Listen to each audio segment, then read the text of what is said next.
네, 강주 북구울 전진숙입니다. 의대 정원 확대를 해서 필수의료를 지키겠다고 하는 취지는 좋아하는지 모르겠지만 결론적으로 2,000명의 의대 정원을 지키느라고 많은 걸 잃어버린 것 같습니다. 이 속에서 환자도 못 지켰고 국가 재정도 못 지키고 의료 체계도 못 지켰다고 저는 이야기를 하고 싶습니다. 아까 차관도 그러시고 장관도 그러시고 말씀을 하셨는데 문재인 정부 때 400명 규모의 의대 정원을 확대하려고 하니까 그때도 역시 전공의가 파업을 했고 의대생들은 국시거부 사퇴를 하면서 결국 이 정책을 접었습니다. 이런 한 번의 학습 효과가 있었다면은 이번에 의대 정원을 2,000명을 늘리겠다고 했을 때 예측된 일어날 수 있는 충분히 가능성이 있는 몇 가지 시나리오가 분명히 있었을 것 같아요. 이 시나리오를 가지고 준비를 하고 증원 계획에 대해서 발표를 하셨습니까? 짧게 말씀하십시오. 네. 학습 효과를 그때 실패 사례를 봐서 저희가 필수 의료 그 확충 계획을 별도로 발표를 했고요. 그다음에 아까 말씀드린 것처럼 전공의의 그 집단 행동은 예상을 했지만 기간은 이렇게 길 줄 몰랐다는 말씀을 드렸는데 네. 그 사이사이에 기간이 길어질수록 그때마다 저희가 비상진료 대책, 보완 대책을 발표했었다는 말씀드립니다. 네. 아침에 차관은 아까 말씀하셨던 것처럼 3주, 4주 버티기 어려울 거라고 판단을 하셨었고 장관은 100여일이 넘지 않을 거라고 이야기를 하셨던 것처럼 결국은 본인들 편의한 방식으로 어쩌면 이거는 오만한 자신감이기도 할 것 같아요. 편의적 방식으로 무조건 밀어붙이면 이거는 어떻게든지 시간이 조금만 흐르면은 해결될 수 있다고 하는 그런 자세가 정부가 일하는 자세로서는 마땅하지 않다고 생각합니다. 지금 이 의료 대란이 일어나면서 국가 예산도 지금 축내고 있는 상황입니다. 더 큰 것은 전 국민이 불안에 떨게 해서 그 고통이 고스란히 국민들에게 지금 가고 있고요. 또 다른 측면에서는 1조 원에 가까운 건강보험 재정과 국고가 투입된 거 맞죠? 네, 의료 공백 해소를 위한 차원이었습니다. 네. 지금 세수가 줄어서 국민 건강 보장성 보험도 좀 줄이고 복지 정책도 줄이고 있는 이런 시국에 이렇게 예산이 축내고 있는 상황이 마땅하다고 생각하십니까? 그 지금 건보 재정에서 나가고 예비비에서 나가고 있는데요. 이것은 이제 의료 그 인프라 유지를 위한 최소한의 조치라는 그렇죠. 점을 이해해 최소한의 주시고. 방금 말씀하신 것들은 네. 장관님께서 비상 진료 체계를 유지시키기 위해서 예산을 투입했다고 하지만은 네. 추측에서 예산에서 충분히 예측 가능한 시나리오를 정해서 발표 시기를 발표를 하고 증원의 숫자를 발표했다면 일정 정도 저는 줄일 수 있었다라고 생각을 합니다. 실제 복지부로부터 제가 받은 예비비 지출 내역을 보니까 의사 집단 행동 대응 홍보비와 의대 정원 증원 관련 소송 대응 비용에만 100억이 넘는 돈을 지금 투입이 됐더라고요. 맞죠? 예, 홍보는 예. 저희가 정부가 왜 이렇게 해야 되는지 그다음에 아니 국민들이 그 말씀은 안 예. 하셔도 되고요. 앞에서 네. 계속 말씀을 하셨기 때문에 네, 네. 사실하기만 해주시면 네, 됩니다. 숫자 맞습니다. 자, 복지부가 이번 의료 공백 사태로 나타났던 것 중에 저희들 굉장히 심각하다고 느꼈던 거는 전공의가 값싼 노동력으로 운영되는 대형 병원의 문제점에 대해서 운영 구조에 대해서도 이야기를 많이 하고 있는데 이 부분에 대해서 이 예산을 투입하기 전에 대책 요구를 한 적이 있으십니까?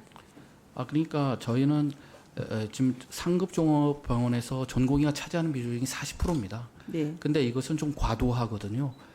그렇기 때문에 이것을 전문의 중심병으로 전환하기 위한 정책을 좀 실시하고 있고 그 전에도 전공의 분들을 만나가지고 저희 정책 방향을 설명드린 바 있습니다. 전공의를 향해서 정책 방향을 설득하는 게 문제가 아니라 대형 병원이 이 문제를 어떻게 해결할 것이에 대한 대책을 요구하시는 게 저는 먼저라고 생각을 해요. 네. 당사자가 노동력을 착취당하고 있다고 생각을 하는데 그 사람들에게 너희 어떻게 할 거냐라고 이야기하는 것은 맞지가 않죠. 그래서 이런 부분들에 대해서 개선책을 실제로 병원에게 직접적으로 요구하는 방식은 안 하고 계셨던 거고 비상진료 대응하고 있다는 명목으로 대형 병원의 건강보험 재정 313억 원을 지급을 했습니다. 네. 맞죠? 지금 처음에도 말씀드렸지만은 결국은 이 문제로 인해서 병원을 일터로 삼고 있는 간호사 그리고 의료기사, 행정직들이 많은 의료계 종사자들이 원치 않는 지금 무급휴가를 쓰고 있습니다. 보건의료 노조 조사에 의하면은 국립대 사립대학병원은 47곳 중 35곳이 무급휴가의 비상 경영 체계에 들어가 있는 상황이고요. 보건복지부 또 다른 조사에 의하면은 에이팅겔이 8,000명이 지금 달한다고 합니다. 이런 상태에서 상급 종합병원이 45개 중 16곳은 체육을 중단한 상황이라서 내년에 졸업을 하는 우리 간호대 학생들이 취업을 면접을 볼 기회조차 이렇게 박탈된 상황이라고 아주 심각한 상황이라고 이야기를 하고 있습니다. 제가 마지막으로 좀 질문을 하고 싶은데요. 의대가 방금 말씀하셨던 것처럼 2월 1일 날 복지부가 필수 의료 패키지에 관련해서 발표하셨죠. 네. 예, 개원 면허제 그리고 미용 시술 자격 완화, 혼합 진료 금지 등에 대해서 발표를 하셨는데 이것은 의사협회나 전공협회에서도 이 필수 의료 패키지에 대해서도 전면 백지화를 주장을 하고 있습니다. 네. 네. 이 부분에 대해서 또 다른 대혼란이 올 거고 어쩌면 의대 정원 태풍이 지나가고 나면 필수 의료 패키지라고 하는 더 큰 토네이도가 올 것 같은데요. 이 부분에 대해서는 어떤 대책을 갖고 계십니까? 예, 그 저희가 2월 1일 날 발표를 했을 때 그때 의협에서 성명을 발표하셨는데 방향에는 공감이 되지만 구체적인 방안을 만들 때는 협의를 좀 잘 하자는 취지의 말씀을 주셨습니다. 그래서 저희가 의료개혁 특별위원회에서 지금 얘기를 하고 있습니다. 지금 의원님께서 말씀하시는 거 하나하나가 쟁점 맞습니다. 의료계 내에서도 찬성하시는 분도 있고 반대하시는 분도 있는데요. 좋습니다. 제가 질문할 시간이 얼마 안 네. 남아서 오늘 이 상임위장에 출석조차 하지 않는 전공의들이 복지부가 무슨 수로 의료원장에 와서 직접 논의할 수 있다고 하는 자신감을 가지고 계십니까?